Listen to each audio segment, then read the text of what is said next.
Welcome to another episode of Commercial Real Estate Uncovered. This is the first time we're going to have three people, and I'm excited about this. Me I have too. Amy Ogden, who is a partner at Logic Real Estate, Logic Commercial Real Estate. We have Bridget Richards, who is the owner of Brand Real Estate, both seasoned commercial brokers here in town. I'm excited to get into a conversation with you guys. Thanks for taking the time. The first thing I want to jump to the topic with you guys is corporate brokerages versus boutique brokerages. I know everybody has some experience with both of them, but I guess, Amy, I'd go to you first on this one. You were at Cushman Wakefield for a long time, and then you went to Logic, which is regional. You guys are in California and here in Nevada. But tell me some of your experiences that are maybe pros and cons of being at a corporate shop versus, let's call it a boutique shop. Yeah. Well, I started at CBRE during I don't know, early 2000s, right before the GFC. And I was doing transactions and I wanted to stay there and grow, but I guess I was actually good at a really terrible job. And they would not let me have the the room to grow. So they wanted to keep me in an admin role, which I didn't want to do. So I moved on to a company that eventually became Cushman and Wakefield, and I never left. So that's from like 2007, let's say, to 2020. And when I was at Cushman and Wakefield, what I found was that there was a lot of red tape. There was a lot of out-of-state brokers that would come to you and say, hey, I've got this really big deal that might come to Vegas. Let's do da-da-da-da-da. We're going to take them on a tour that's going to take all day. We're going to do surveys. We're going to do market studies. And then you'd either maybe get the deal or you would lose the deal to Phoenix. And if that were the case and you didn't control the deal, well, you just did a bunch of work for free. So it was fun and it seems glamorous when you get to see these deals that might come to you. But and a lot of times I found that I was just spinning my wheels. So I made a lot of great friends at Cushman, loved their national network of industrial brokers. But when I went to Logic in 2020 and partnered up with some of the smartest and the best in the business, I realized that not only did my income increase by 5 times year over year, I was investing with them in deals that I would never see. So we own, some projects together that I don't do retail. I don't do multifamily. I don't do office, but I'm an owner in a lot of these buildings because of the sophistication that my partners have and their knowledge of these different asset types. And aside from that, we've all become really close. I'm friends with their wives. We travel together and it's a real team. We have a real collaboration. We reward each other for our achievements. We all ring bells when someone else closes a deal and we're happy for them. And I love that. The culture, I think, is what the biggest difference to me is in boutique versus corporate. Just kind of a better vibe, maybe. Yeah. You control your deals from soup to nuts. I just find that it's a much more efficient way to conduct your business once you have that corporate knowledge. You actually hit on a topic we're going to talk about, which is investing with other people, but we'll get there. And Bridget, what about you? What's your experience with being at a corporate shop and being at a boutique? And you own your own boutique now, so I'm interested to hear about owning your own shop. I was at Colliers briefly. Before that, Amy and I actually did work together way back in the day. So after Amy had left CB, we were at Shea Commercial, which was an office condo developer, office just condo like this. developer, right when the office guys. condo world was hitting the exactly skids. And you know what? We did so much transaction volume there that I was really happy for that experience to learn development firsthand and work on transactions that were ground up development. And I think that really inspired my career trajectory. But working at Colliers, I had the time of my life there. I love all the people there.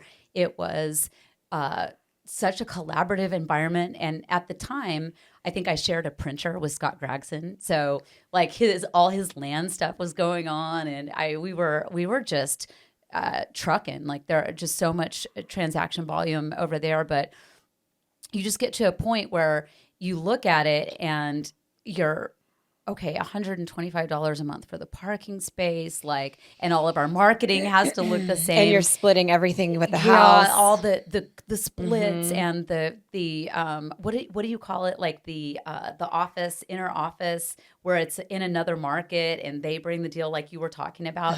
Those kind of splits too. It's like, oh, I'm going to do this huge heavy lift on all the things locally, but then I have to pay out all these people that are part of this pie. And it was just kind of wild to me. All of that I could get behind, but I think what it came down to was the marketing and the image and the personal brand. And I've always been a little bit out there, a little bit different, a little bit hard to wrangle in terms of this is how you have to look and sound and be corporate. My image has just never been that. And I always felt like I was shoehorning myself into like this super polished, super corporate, super like the social veneer of that. Like I am corporate, I am serious, and I am not.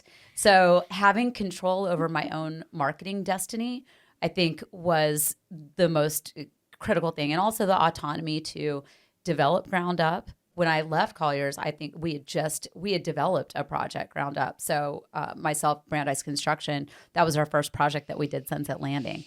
So doing that development and still trying to like stay in the corporate thing, that was a bit of a challenge. I love the autonomy of being independent, just doing whatever crazy thing I want to do on the marketing side with absolutely no supervision.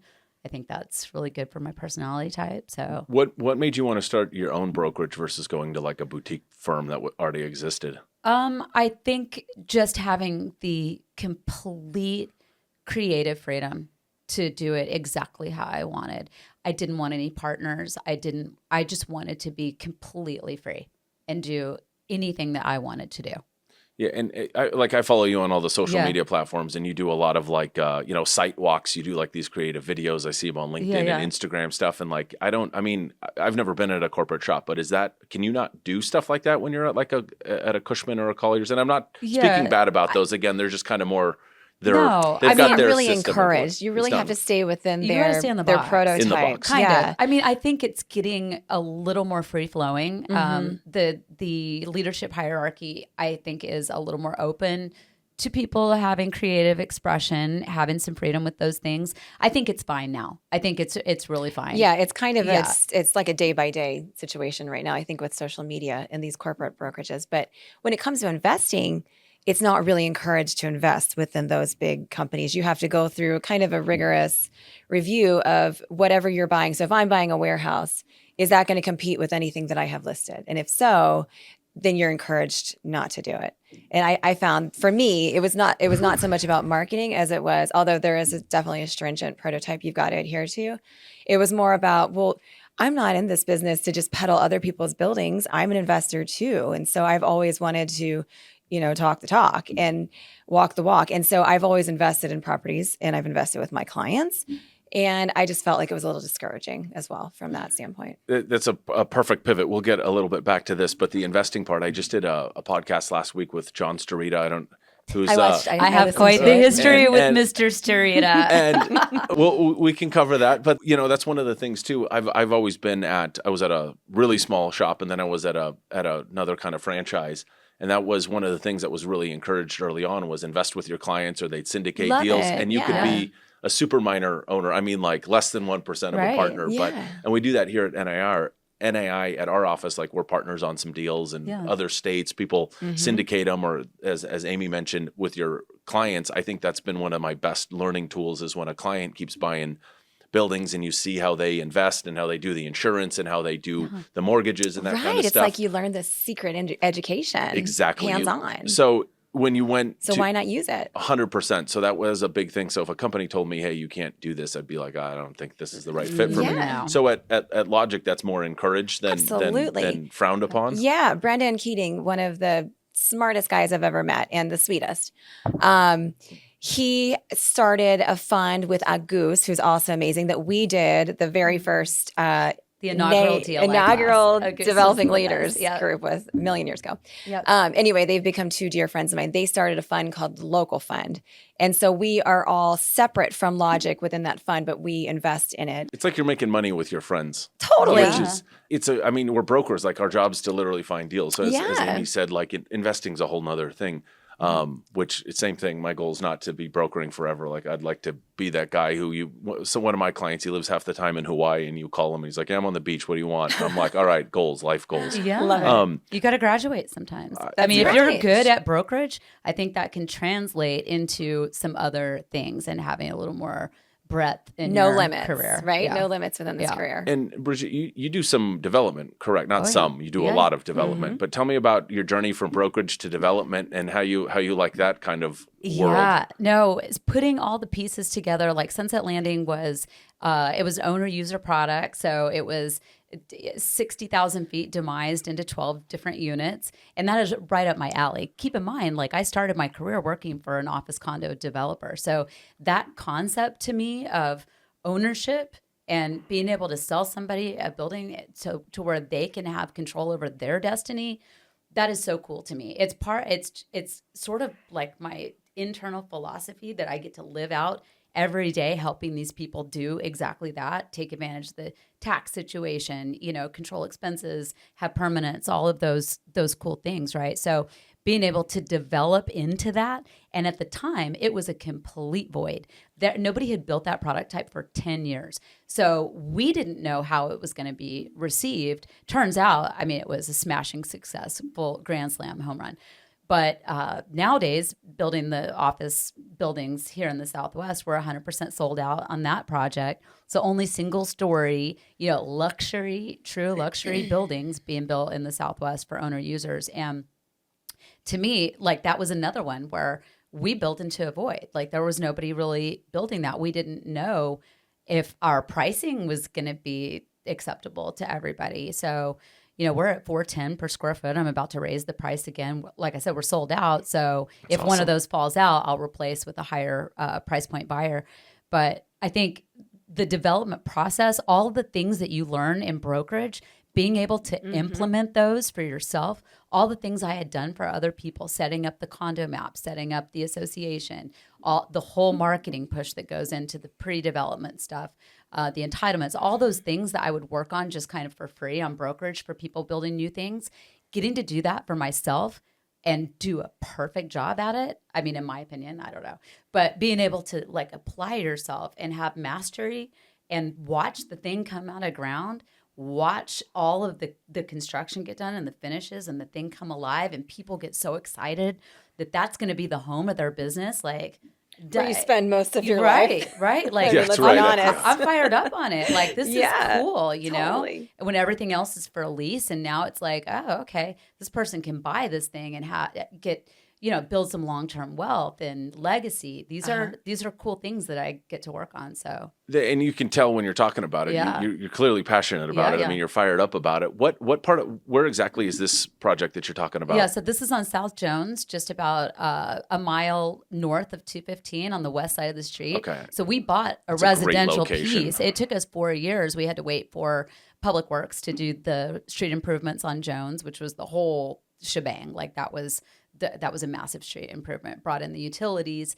And that whole process, like rezoning from residential to commercial on that side of the street had no utilities. It's all aviation land surrounding us. So there was no precedent set. Like we literally took something that from absolute idea to now we'll finish buildings here in the next 2 months. That's incredible. That's so cool. You taking something from dirt, designing it, Yeah. doing the rezoning, bringing the utilities and actually in. seeing it come The to fruition. whole So thing. neat. And Love it. we represented ourselves essentially. Like we didn't have an entitlement attorney. We didn't have any of that. Like we went down there and presented at the county.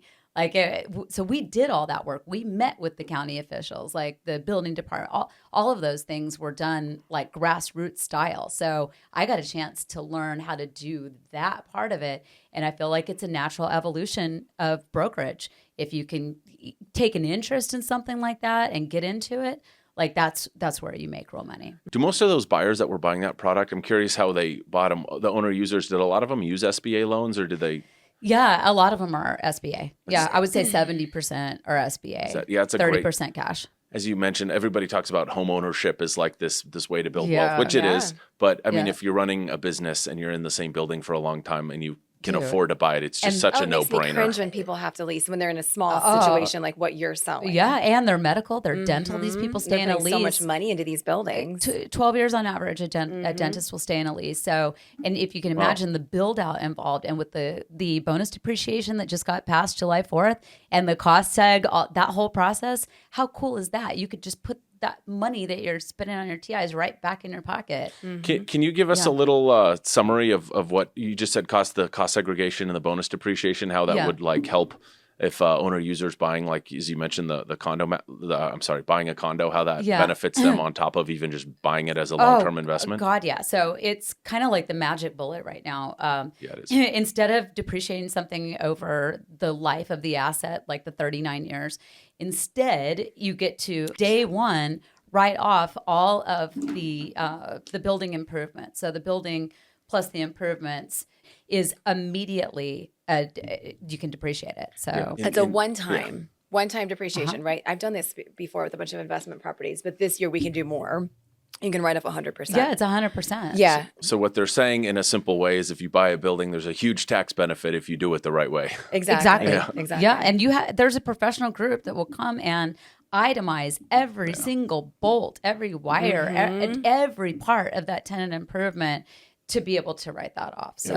So what they're saying is that starting as a broker is a very good way to transition into other things, investments and developers and that kind of thing. Because it's always what I say is like brokers, we're the ones hearing the complaints from tenants. We're the ones who, people feedback that maybe a truck court wasn't done right, or even with development, you have like the firsthand experience. So I want to jump into more on the brokerage side, kind of best practices and some things you guys have learned along your career. I know you both have teams now, and you're partners in companies, have your own company. When you first started out on the brokerage side, were you on a team or did you have a mentor? Like, how did you learn the business from the start? Amy, I'll start with you with that question.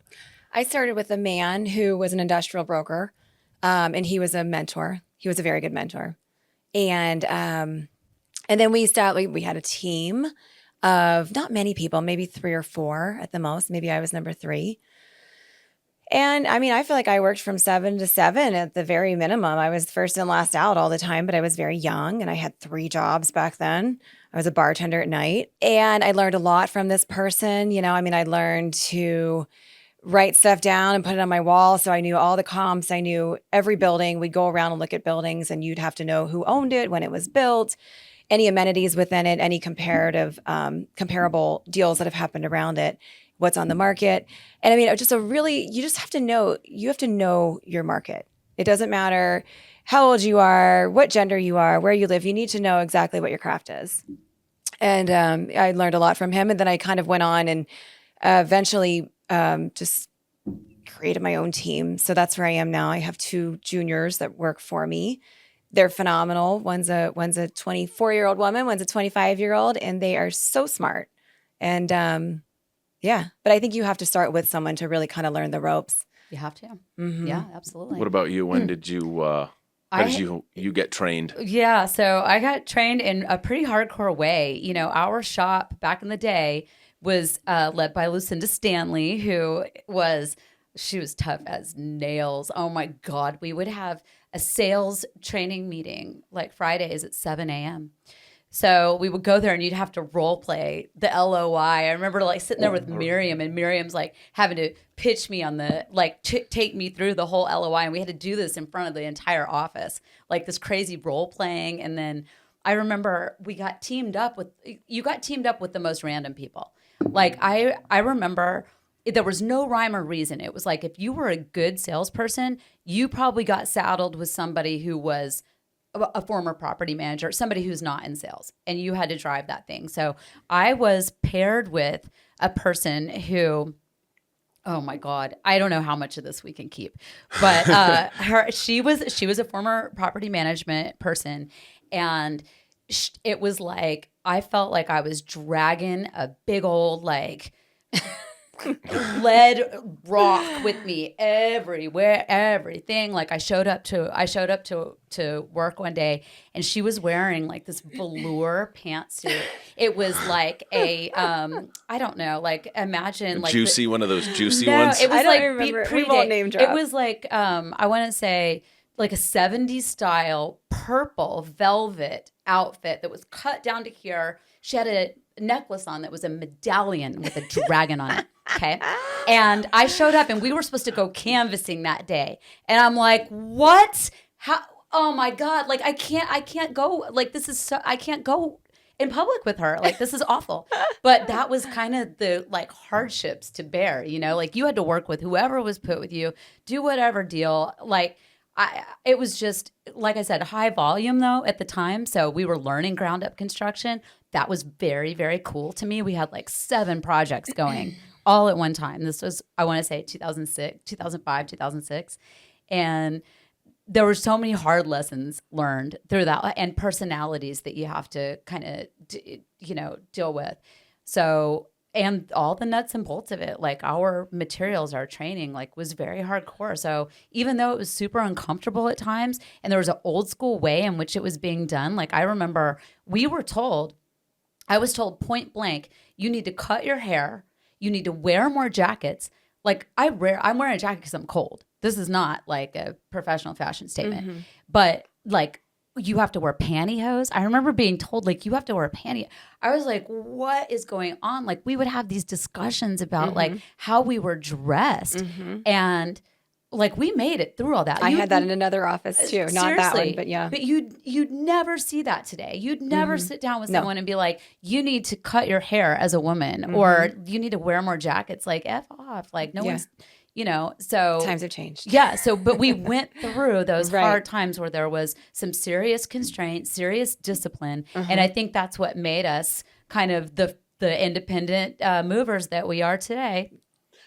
That's actually a great question. There's Another a lot good more segue. No, well, I know, it's kidding. right. It's my evening news. Well, no, I wanted to ask you guys, but being women in the industry, I mean, when I feel like we were all coming up at the same time. Like there were a lot less women in the industry, and I feel like there's a lot like the stuff that you were just talking about. It's not the norm anymore. Like, There's you would know nothing about. I this. wouldn't, like, but I mean, I'm just canvas curious. with someone wearing such a like it would never even. You know what I mean? Like it was just so odd. But things are different now. The mentors that you guys talk about, did they teach you like the fundamentals as far as like stuff you still use today, like maybe how a CRM works or like a co-calling strip or a script or mailers or like, are there any like one particular fundamental that you were taught early on that you're like, this stays with me? Know everything. Like we used to call it industrial autistic. So being an industrial broker, it's like I can recite exact square footages and addresses, but I can't tell you what my kids wore to school this morning. Totally. I mean, 100%. it's really, So that was something that I really took from the person who mentored me. Yeah. There were some quirky things about that person as well as your person, and maybe working for a man versus a woman was a little different, but I don't think that's what this podcast is about. No, we can talk about gold medallions all day long. I'm assuming it's gold. So I feel like there are things in my real estate practice that I definitely learned early on that have been helpful. Number 1, picking up the phone. Okay. I have a guy who I've done 8 transactions with this dude. We've known each other for 30 years. If he sends me a funny meme or a funny reel, I'm ha-haing that meme and that reel. I don't care what time of day or night it is that he sends off such reel. I am ha-haing it, and that's hilarious.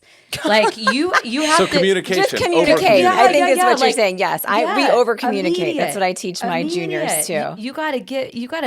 You gotta move this stuff along quickly. That's what we're being paid for. We're not being paid to just like do paperwork, go conduct property tours, like spout off stats. Right. We are prepared to. We are trained to grease the wheels. We are paid to make sure things are fast, seamless, competently done. And a lot of our clients are out of state. Totally. So most of my clients I feel are out of state. So I over communicate. If I have I've got institutional clients where we have a bi-monthly call, we have prospect updates, we've got VTS, we've got all this.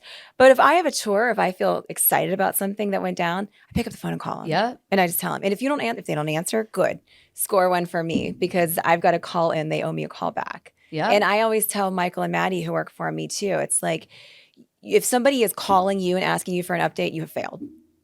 Totally. 100%. 100%. The clients too, I mean, both of you, that it's like the best advice you could give somebody, an up and comer, but they, out of state people want to know what's going on with their buildings. Sure, and even if were it's out just of state a and text you had message or something, but they, okay. So I was going to ask for a couple, but that's a good one. So both of you are saying one of the most important parts is over communicate, like tell your client what's going on. Speed. What is another thing? Let's say you're giving advice to one of your junior agents. You tell them to over communicate. Let's come up with 2 other things that you learned early on that's helped for your success. So over communicate. What would I another think one being be? interested in it. Like you need to, this is not a job, right? Like you have to take a personal interest in what you're doing. That means on your off time, you are driving around. You are looking at signs. You are noticing during the week when you're driving different routes to the office. Okay, different routes all around town. Never stick on the same route because you're not going to see the same properties, the same signs, but noticing parking lots, right? Noticing who's occupying what. Having that data constantly building in your brain, but you have to be interested in it. Right. You have to dig deep and find and figure out that interest, because if you're not personally interested in it, you're not going to get very far. So you got to get behind it. You got to figure out something you like about these silly commercial buildings, something that gets you excited about it. And if you don't feel initially excited, you got to get there. That's if you're not genuinely interested in it too. I've told some people walk Right. away from the Walk listing. Like away. you might have you just don't like it. That's You're going to right. do that client a disservice, which is going to be bad for everybody Yeah. down the road. So we've got over communicate. I like that market knowledge. Amy said it, and you elaborated on that with driving different routes. I think that's a great idea. I don't actually do that. I do drive a lot, but mine's Yeah. Saturday mornings. I love super Yeah, early yeah. Saturday mornings. I'll even take my motorcycle out and go zip around to go look at things. But okay, what would a good third one be? We've Well, got I over think communicate, market knowledge. It's and a lifestyle too. I mean, we're all friends. Bridget and I've known you both for so many years, right? We are competitors in a sense. Maybe not the 3 of us, but in our industry, we are certainly competitors, but we're friends with our competitors. Yeah. We go to industry events together. We go to happy hours together. I mean, I always tell Michael and Maddie who work with me that it's really important to meet somebody that you don't know, sit down and talk to somebody you admire. And you're going to learn something from that Yeah. person regardless. And just it's a lifestyle. I mean, this is not my job. This is my career and it's my lifestyle. It's my family's livelihood. It's what we do. It's what we talk about. My husband and I talk about when we go on a date together. It's like, what's going on with our investments, what's going on with my deals. And it's fun because there's no ceiling. There's no limit. I'm not going to work every day and waiting until it's 5:00 because I'm not off at 5 and I'm not on at 8. It's like I'm on and off whenever I want to be. And I love Yeah. that. So it's a lifestyle. Yeah. And also, that is a very, very good point. First of all, like I'm sitting there listening to you thinking like, that's exactly like so well articulated, because that is exactly how I feel about it and how I try to communicate with my juniors too. It's like, also when you think of someone, call them, send the text. Yeah, we've always said that. You If someone think about crosses them. your mind, you if need they to- cross your mind, I don't care if you haven't talked to that person in 5 years, 7 years. There's a reason why they crossed your mind. You don't go against your gut instincts. Embrace gut instincts. And if someone comes to mind, call them up, especially somebody you've done business with in the past. But I think the outflow is important. Like it's more outreach. You're getting outside of yourself. You're going out there. It's all the business and success and money is outside. So you can't be like, I'm waiting for this call, or you got to reverse the flow on it to where you're outward bound. 100%. And that goes also to top of mind. I mean, that goes into follow up, whether you're doing email campaigns or postcards, Yeah. but a lot changes also over a period of time. I mean, 2 months. I mean, think about how different you were a year ago. Totally. And the reason I mention that is what you over communicating is you might be calling somebody for years and you're like, are you going to retire and sell your building? Well, something might have happened that, but in a 6-month period where now they want to retire and sell their building. This actually Absolutely. just happened to me. This guy has his first grandkid, and his kid lives in Tennessee, and the grandkid's in Tennessee. And he was like, I'm never retiring. I'm never selling this building. At the beginning of this year, he's like, I'm never going to do it. And now I called him randomly. Like you said, I was driving by his building. I saw his building. I left him a voicemail at 7:00 at night. He called me the next morning, was like, hey, I was looking at your proposal.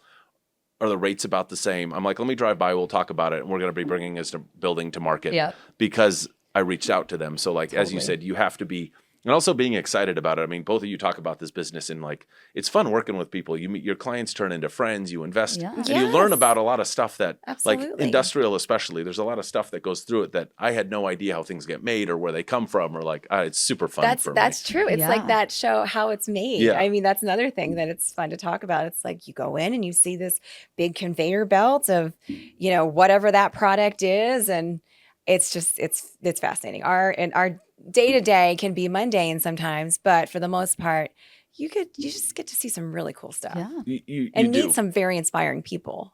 That's the other thing Definitely. is especially people who built their own company. Yeah. They've been at it for 30 years and they're still fired up about it. And I get excited. Right. I actually have he's actually one of my best friends, but he has a manufacturing business here. He's always pumped up. And like when I'm at my office and I'm a little like I need some energy, I'll go work out of their office because they're just a funny group of people to be around. But now I have another client. It's interesting. Whenever I'm in a casino or at the airport, they build these kiosks. You put your money in, you get the ticket, or you check in at the airport. And like it's fun. Whenever I'm at a casino, I'm like, oh yeah, I sold him that building where that kiosk gets built and or that's something. where It's it kind of is. fun. Right. Speaking of deals, I do want to ask you guys about maybe deal specific. If you don't want to mention the name, a scenario, but is there like a deal over your career that was either big or you had or was super challenging? That's like your brag book deal. Like I have it now. I mean, we've got junior agents in our office, and I feel like I'm like back in my day, I did this kind of deal. But like We're the old people now. yeah, you know what? Oh God, that's the other thing. I remember when I feel like again Right, when we were all we kind were of coming up, kids. the big brokers that were doing all the big deals, and now some yeah. of them are retired or still around, and I see new juniors coming up from other people's. And they probably look at us like that. yeah, they They come do. over. They're They like, do. They have their own happy hours that we don't get invited to. yeah. I'm like, Right. who are you? Which like, is fine. what? It's so wild. But I love to see that. I love to see that synergy. Well, it Yeah, brings it's a new whole, energy. like, generation. Brings It's new we have a energy. really good Yeah. group at the Logic like circle that. of life. It's so Oh. fun. They're all doing snowboarding trips. They're all doing the DLI together. Yeah, no and doubt. They're having a it's great so time. fun to see it. I love it. I know I'm always like, Nick, do this. Go play golf with this person. Like, Yeah, Nick is really all the yes, stuff. Nick's he's out very there. And he's so involved. social. Uh-huh. And I think that there's a lot of different skill sets that go into being a good broker, right? But that social aspect, it's underrated skill set, but it's very many important. bartenders. Right. That's what I'm saying. Like people, like you still, if you have a lot of money and you have a successful business, you got choices on providers, on service providers. Mm-hmm. So why do you want to spend some time with a dull, like, this is me, I am professional type person, when maybe the person that's super fun is also knowledgeable and I know your you know? question. I know your question Oh, is no, not I- this, but I want to go Yeah. back to that corporate thing. Yeah. Corporate No, versus please boutique. do. I love it. Because That's why we I have three feel people now. like everything there is no rule book anymore, right? None. So For networking, is that what you're? Ju- no, for just all in of it. general For all of it. for No our rules. industry. I mean, it's so different from when we got into this business to where we are now. And it used to be like, who do you work for? What company? And now nobody cares about that. It's more about your Confidence. like Your personal kind of brand, who your you knowledge, are, Yeah. your experience, your knowledge, your outreach. And with all of us being SIOR, which we could talk about in a little bit, I guess, if you want to cover that, we have that global outreach. Totally. And one of the top brokerages that I love is KBC, and they're the ones who have the Amazon global account, and they've always contracted with me here in Vegas. So I've done every single Amazon warehouse in Las Vegas with my friends at KBC. Massive company. Every single person in that company is amazing. I love them all. I have not met one who's a dud. They have a no asshole policy, which I love. And our company has a no asshole policy too. And it just means you collaborate with your friends. And by the way, they're all extremely successful. I mean, they roll in their jeans and their boots, but you know what? They know their stuff. And they dragon medallion. Yeah. Dragon medallion. I don't know if it's velour, mean- but it's just, it's refreshing because I don't think that stigma is there anymore between the corporate versus the boutique. Yeah. The lines are being blurred. Exactly. So I started in 2005 in this, and when I was at a boutique brokerage, and we tried to make it look big, but I remember you'd see all the Colliers and Cushman and Wakefield and Grubb and Ellis at the time, and Colliers, and that's how it was then. it came with it though. If you're with that company, it automatically gave you like a reputation and some Definitely. clout, I would say. Yeah. And I think now when people they go on LinkedIn, they go on websites, like you can do so much more for your Personal image brand. Right. and market knowledge. Yeah. So yeah, that is a really good point. how Yeah. that's What do changed. you do as an individual? How do you help your clients? What is, Yeah, Well, the personal brand. I thanks think to is really technology important. too. I mean, we get our voices out there a lot more than we could have back. We had to rely on those big companies. Yeah, you just Sure. you had a website. Well, you mentioned one thing about you're telling Bridget, you're saying your junior's name is Nick. Yeah. You, getting out and networking, and that's actually, it's kind of funny. Was one of the things I was told early on was, if you want to be around rich people, go do rich people things, and like networking. Yeah. No, networking at like well, I'll use an example. Like, I love motorcycles, and I used to have a Yamaha motorcycle, and there's this group of developers and brokers. They all had their Ducatis, and I never got invited. And then I got my Ducati, and I finally started getting invited to these things. But the name, I'm not going to mention names, but people you guys know. And like the conversations that took place, like at the gas station or when we were done riding for the day, like you learned more on those rides than Completely. Awesome. That sounds like a cool group. anything. But like the I was gonna kind of mention, what advice would you give? I mean, that you're giving your junior agents on networking. Are there specific events you would tell them to go to, or go to everything, or how could they use their time best as far as like networking and building their network if they're going to be in this for a long haul? For my junior, I am really heavy on NAIOP. Okay. Okay. I like NAIOP because the variety of people, right? You meet so many different people. And we're in development too, and he's learning development as he's with me. So it all kind of makes sense. And I encourage him to be friends with architects, be friends with engineers, get a very strong familiarity with construction. Have a lot of construction people you can call on. Like this is your core group, people your age. You know, meet up with people that are in your age group. That way you guys can come up together. That way you can say, oh yeah, I started in the business the same time as this person. Get your lenders together, like your whole team. Like the broker is like, you know, I think of us as like a central, I don't know what part of the wheel is that, the middle part, I don't know. But all these spokes, because we drive we drive the transaction. So we're constantly have to pull in experts that are engineers or architects or lenders or escrow, whoever. So those are all your spokes. You need to get all your spokes in order, right? And make these friends with people who are in other disciplines. Like, it's important to be friends with the brokers. Lord knows we've done enough of that with SIOR, with a lot of things. Like, all these people are my friends. You know, I don't really have anybody I dislike, and that's great. That'll come. The more deal volume that you do, the more people that you see and interact with.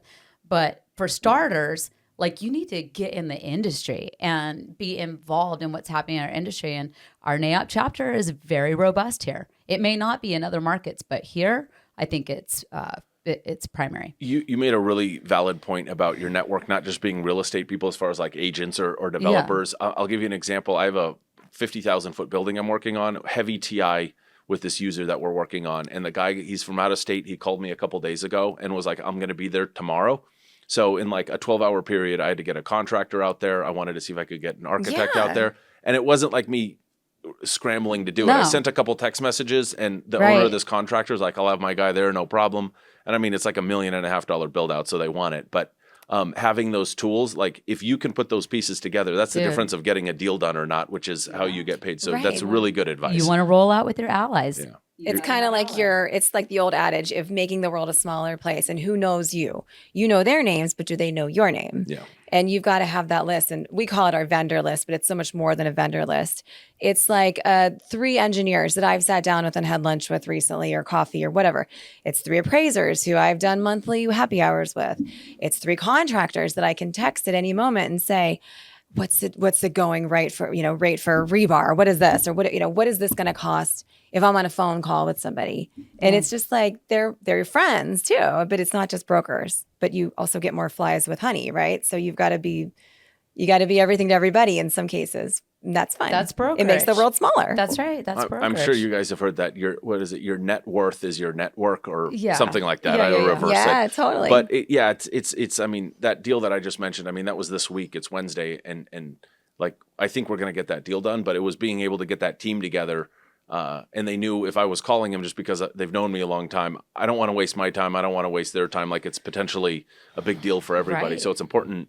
Like all those different elements of the industry really need to work together. Again, like the bids and the architect and Yeah, that it's kind a of stuff. whole ecosystem. So I want to jump back to this question About because the I'm deals. really curious. I have Amy, one on the tip of my tongue if you guys want to hear about it. Amy pivoted Okay. real quick, so I'm curious. Yeah, She's like, she I'm did. not going to talk Oh, about no, that I'll deal. talk about it. I'll talk about totally some talk deals. about Yeah, that. what's like one brag book Okay. deal that you did that was? Here, let's hear yours. All right. So the Miracle Mile Mobile Home Park. All right. 65 acres, 435 units, like of all mobile homes. Okay. The thing like had flooded back in the day. It was all on the news. Like there were mobile homes from this thing that like floated down the Las Vegas wash.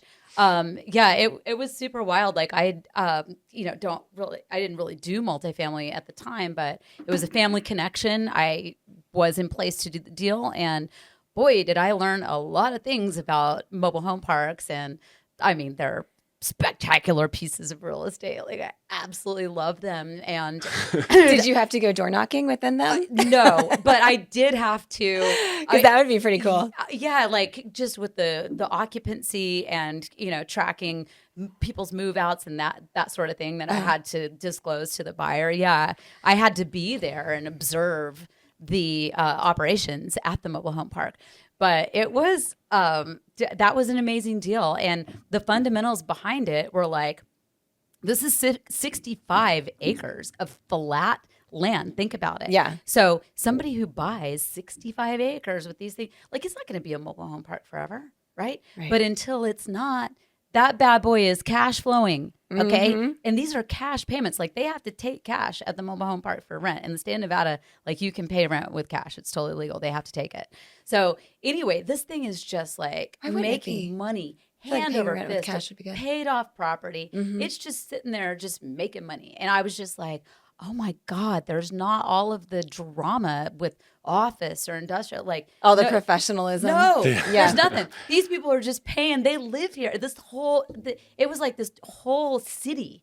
The mobile home park was literally a city within a city. Sure. They all know each other. It was and so freaking cool. It's a neighborhood. And I have a graphic for this, okay? There was this mid-century couch that was sitting in the office. This thing was built in 1965, okay? So all like vintage mobile home parks, the photography. Like I wanted to make a coffee table book of all these vintage mobile homes that are so cool.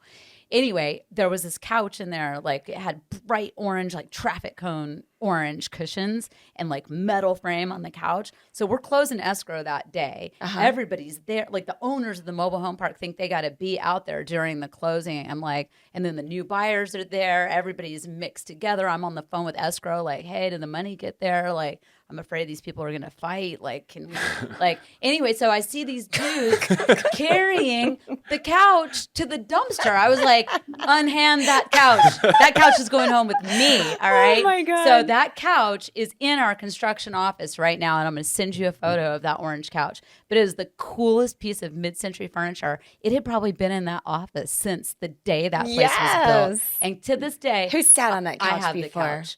Who sat on that couch, right? So that deal is memorable because of this couch? It's because of the couch. It's because of the people. It's because of like the history involved with the mobile home park, the fascination with development that I have that eventually it's not going to be a mobile home park. And then you got 65 acres that you can build do whatever something. the heck you want. That's a lot of land. Yeah. And it just cash flows, and the family had owned it since then. So, it's just like a beautiful asset to have. It just turned me on to like, wow. To land. Okay. Yeah. Land. And like it never does that happen. Like you have to buy land, you have to bank it, and you have to pay property taxes on it until which time you're ready to build on it. This thing is just paying you the whole time you're land banking. Right. And for anybody that watches this that may not know, when you fly over, we do not have an abundance of land. 90% of our land is owned by the federal government. So doing land deals that are sizable here in the Valley is very challenging. Totally. Because yes, we have land, but it doesn't have any access to utilities. It has fissures. It has fault lines. Yeah, it has anything expansive buildable soil. has got problems. Right. Anything that's on the market that is buildable, it's really not. Yeah. Like, and the person selling it is probably not even really selling it. Yeah. So Some of the land is literally an act of Congress. It Congress. is, Like literally. literally an act of Congress Literally. to get the land yeah. released. Which Literally. good luck. They can't agree on anything. But we're not going to go there. No. No. We're off They the land. But anyway, that was the Miracle Mile Mobile Home Park. Yeah, one of the most fun, wonderful fun. deals Well, I've ever done. mine is also a land deal. So my most exciting, I think, deal. There were no couches or homes or It's a tough act to follow with trailer that parks. couch. Right. But The but it medallion was and the couch. Okay. in the depths of the pandemic in 2020, I was on a Zoom call with a mayor and a bunch of her their constituents, talking about a deal that was happening for a big client of mine, and it was very. Let's just say it was stealth. It was a really cool way that they annexed some land into their city. Oh, interesting. And I learned a lot about annexation within that period. And what happened was if there's a piece of land or a roadway that touches something that is within that city's jurisdiction, then they can petition that to have the rights to that roadway. In turn, they're like annexing the rest of it in. So what happened was there was a 350-acre site within this valley that had a hiking trail that went through it that touched a major road within that city's jurisdiction. And so that city was able to annex all of this land in. And I sold this land over the course of 2 years and 11 amendments. 11 amendments. Normally we have maybe one or two to Amazon. I can say it now because it happened a couple years ago. I had a 1-year-old and a 3-year-old running around my house with no clothes on most of the time. And I was on calls with, pretty neat people doing some really, in my opinion, was very secret. It was not. It was very legal and everything happened. There were neighborhood meetings wherever people attended, but it was just a really cool deal. And for me, the gratitude that I get is that these facilities that are going to be built are going to employ over 1,000 people. Yeah. So I get to be a part of something that creates jobs for that many people and create such an impact in that part of the city. And that to me is like a total trip. That's navigating like municipalities and stuff. Other than like a special use permit, so that's fun. a whole nother level. That's pretty cool. 12 amendments though. It was tough. I'm getting anxiety just thinking about that. I don't. Yeah. That's another really cool thing about the job is like you like there'll be some users that the part of town they pick is for various reasons, but like, I don't know, if you get them the right kind of deal that they'll say, hey, if we can keep the budget to this is how many people I'm going to hire in this area. Like, it's pretty cool to be part of something where when you do your job right, like it really, I don't know, I feel like it really helps with the overall economy because like whether it's bus routes or, school budgets go, like there's a lot of skyline. Yeah. And it's not just like job creation. It's also like, we're leading the charge for economic diversity away from hospitality. Yeah. So every job that we're creating in industrial and commercial strengthens our city. It strengthens our city right, in so our economy. Much because we're diversifying into other things. So we're just watching the city grow up the way it has.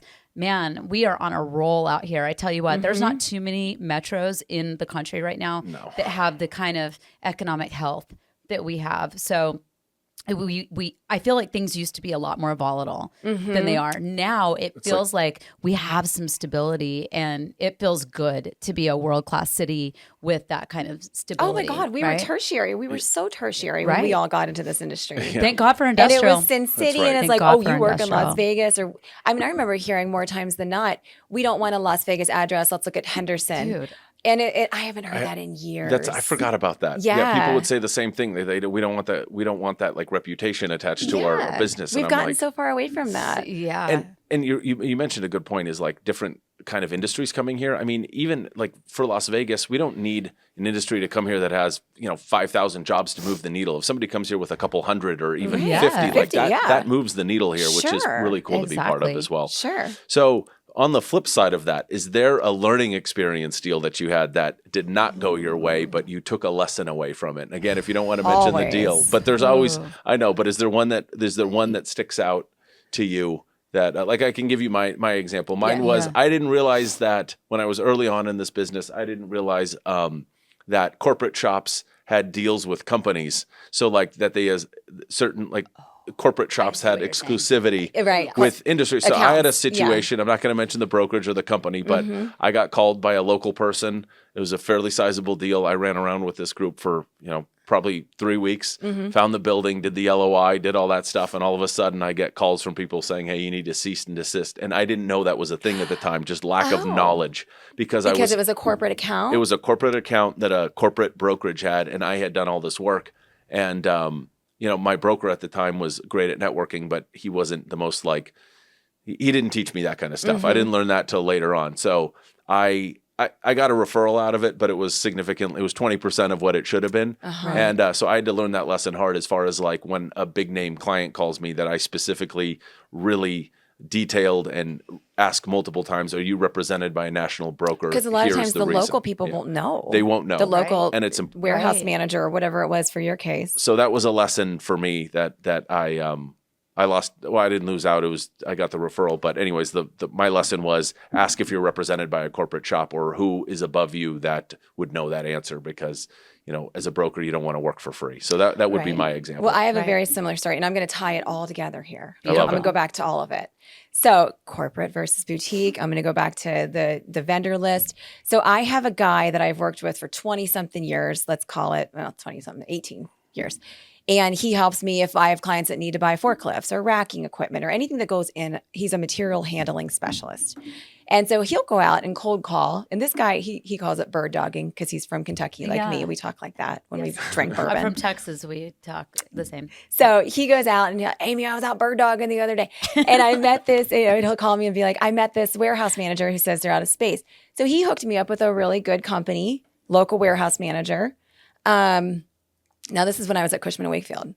And I'm working with this company, and I'm doing all the work, doing all the surveys, taking them on tours, da-da-da-da.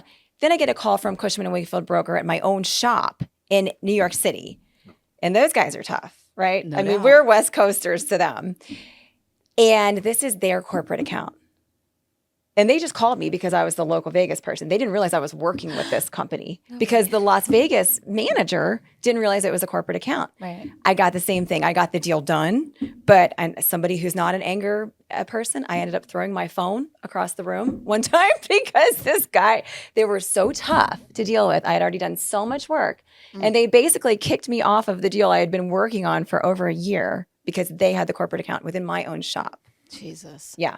Got it done. But probably 20% like you. That one stung when I saw the final fee and what I got. But it is what it learned a lesson. Well. Yeah. So find that out. If you're new to the business, definitely find out if someone's represented. But that's a good point, even in your own shop. I can't even think of one. You guys are going to kill me. Hers are all just peachy. No, they're not. Peachy, easygoing. You know what it is I want to, I've had many deals where I'm like, I'm not cut out for this. I don't want to do this business. This is awful. We were on a trip together. I remember you had something going on. There's always a little bit of a... But it's like giving birth, right? Like after you do it, right? You got the kid. I'm not commenting on that one. You got the kid. It's a beautiful kid. And you don't even remember how awful that whole situation is. And that's how people have 2 children, Amy, okay?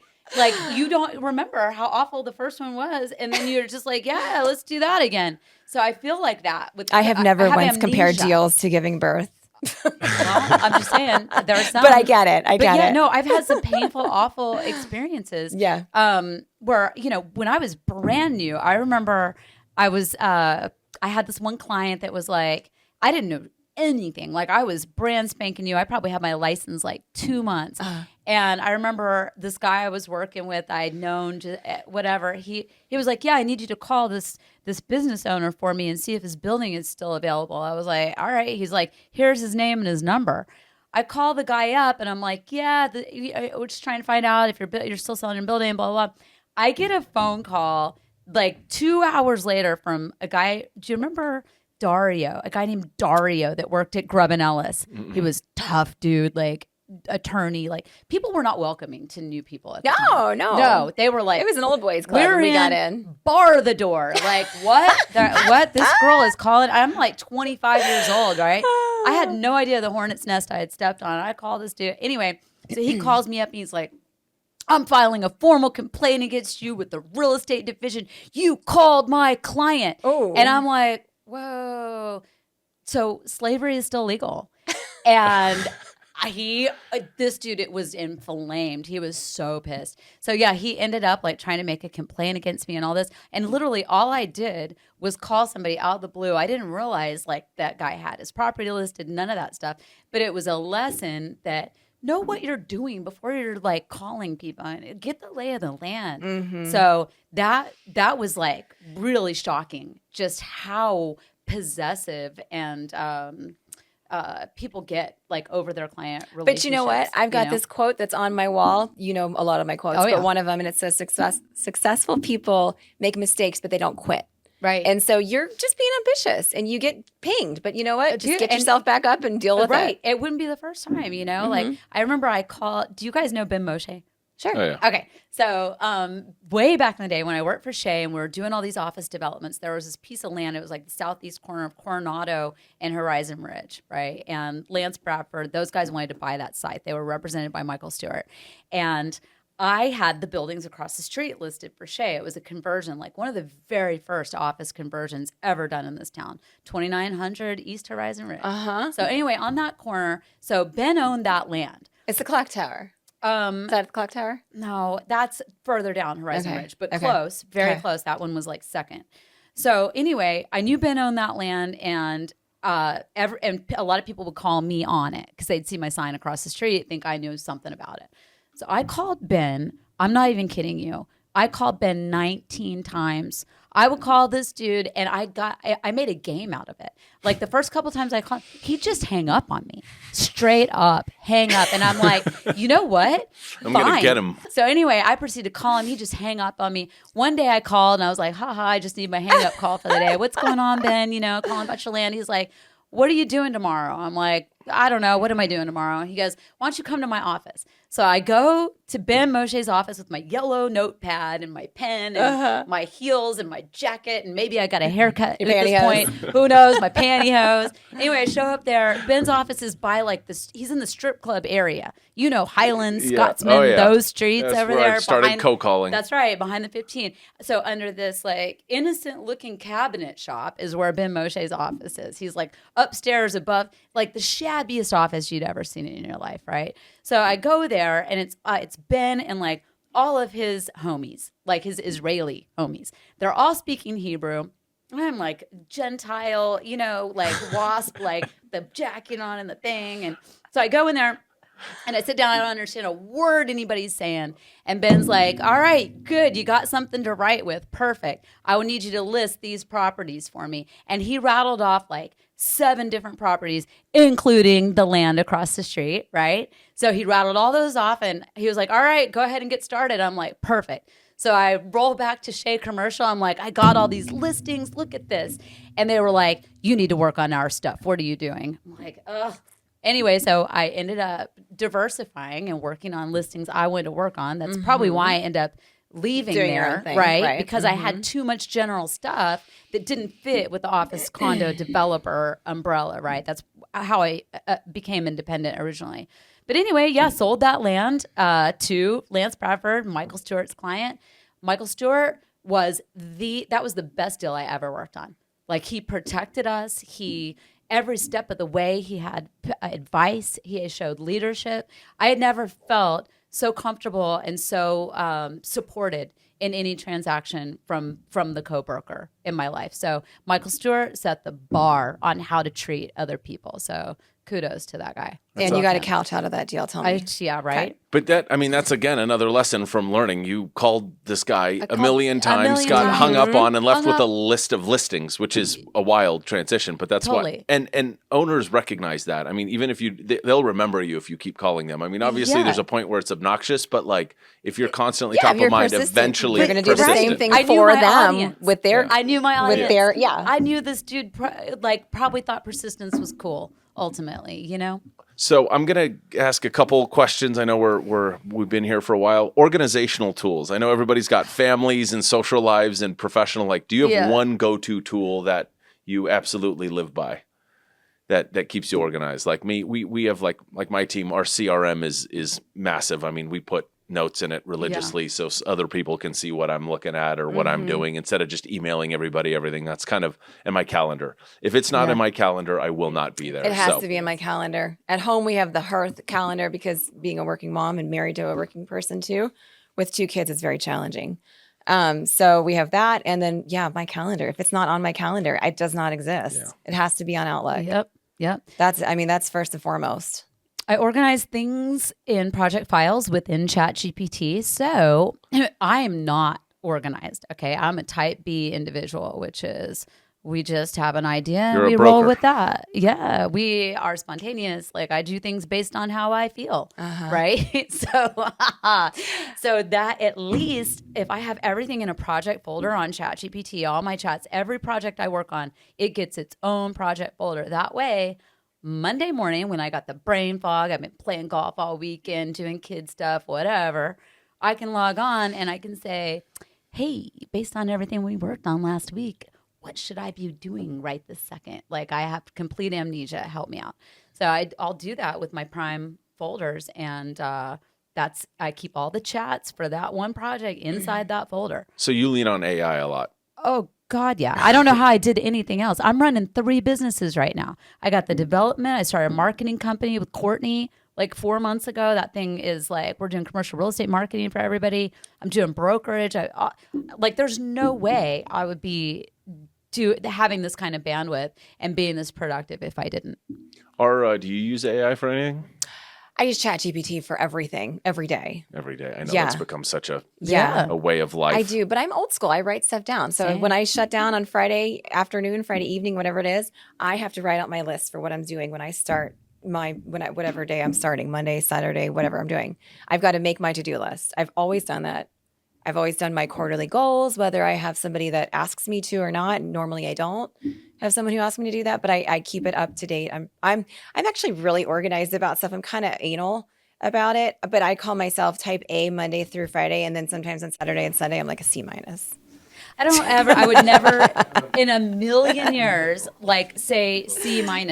Like you, I know, you are, but I am pretty anal about organization. A schedule. Amy that is one thing I admire so tremendously about you is you'll fit it all in. You'll get all the kid stuff done, all the work stuff, and just like I got my 5 a.m. workouts. I got to do it. I have to. That's my therapy. The whole bit. Yeah. So I don't know that I've seen a person manage their schedule as efficiently as you do. Thank For you. real, we travel together. Okay, so Amy is a very regimented individual. Like we'll go on a beach trip. Amy's out there running on the beach and doing her yoga in the morning. Like that's what we're doing.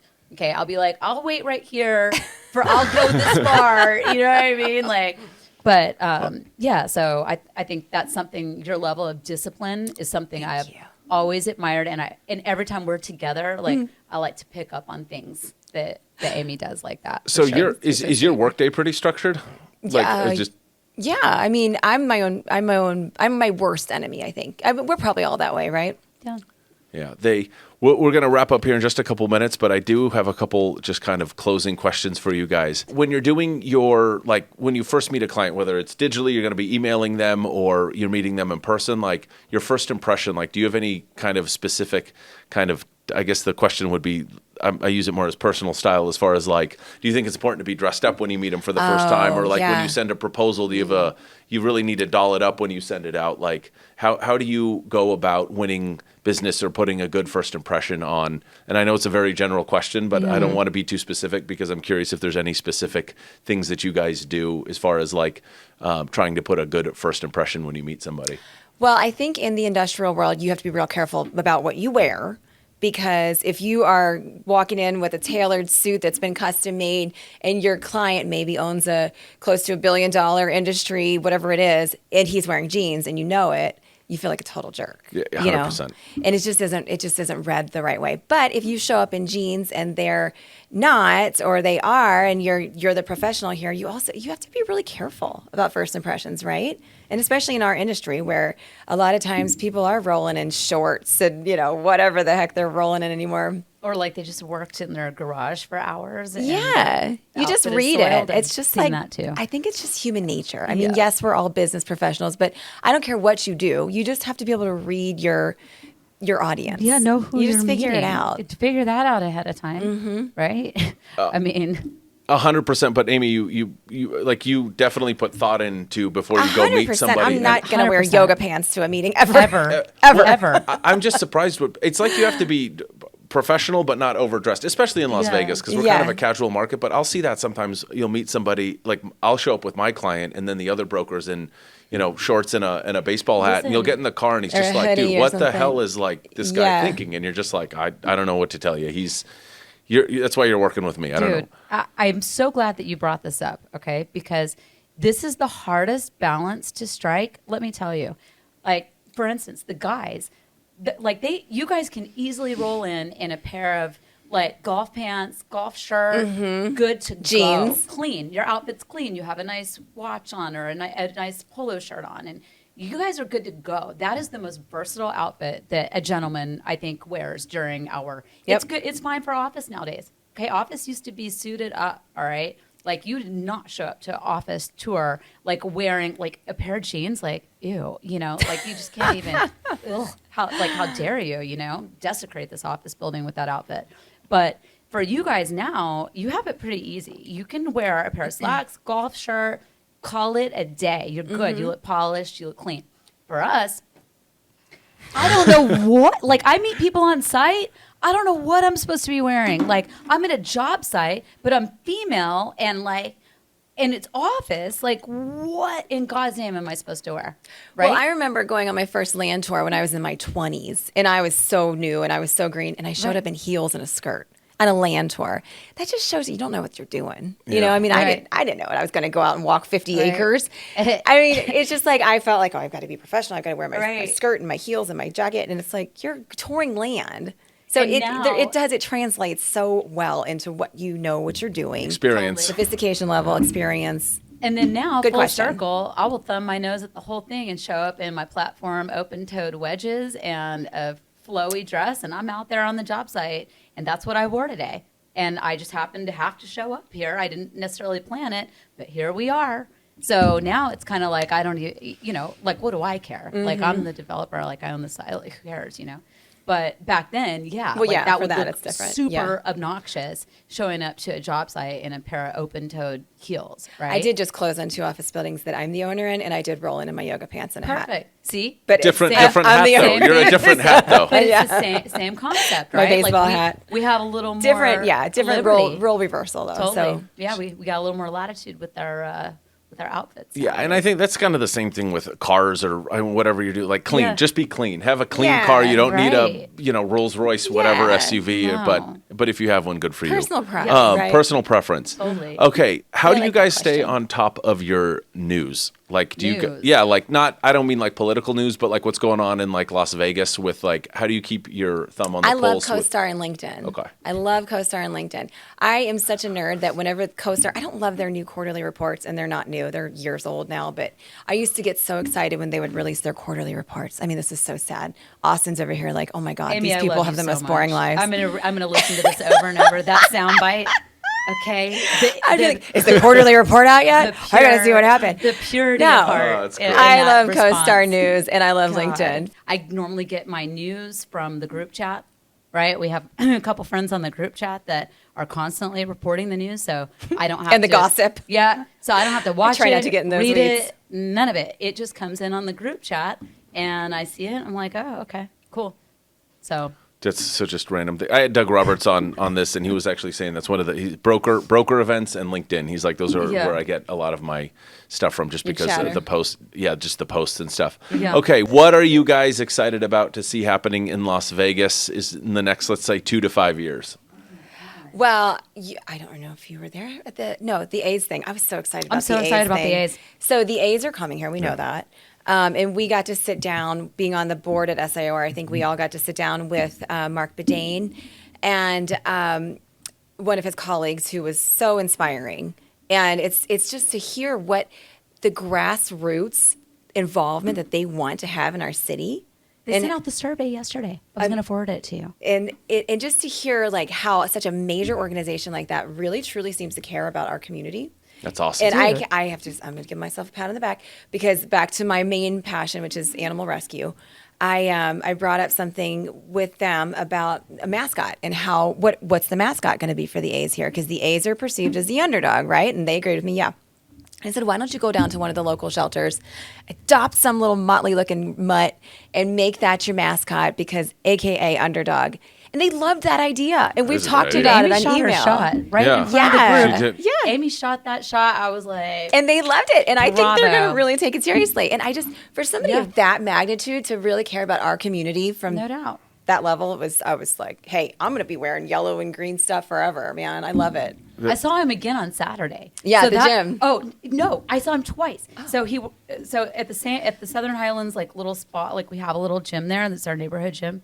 There was 3 people in that gym, and I look over, I'm like, that dude looks familiar, and I'm in the most like weirdest, awkward, like doing a chest press, some goofy position. I see him walk by, I'm like, that's the dude from lunch. I was like, hey, I'd seen him there 10 times, but they all kind of blend together, I guess. I don't know. Anyway, then I saw him again on Saturday night, and after talking to him, like, I got inspired. I watched baseball all weekend. Good. Like It's a great sport. I watched all of it, like the postseason baseball. Fascinating. I don't think I would have watched that if Mark had not kind of inspired that whole thing. I mean, the A's is a good one. I'm super amped Yeah, about I'm that because excited I about like that. baseball. Yeah. Yeah. And what a cool location, too. Perfect. All right, guys. Thank you so much for taking the time. Thank you. And This was super fun. that's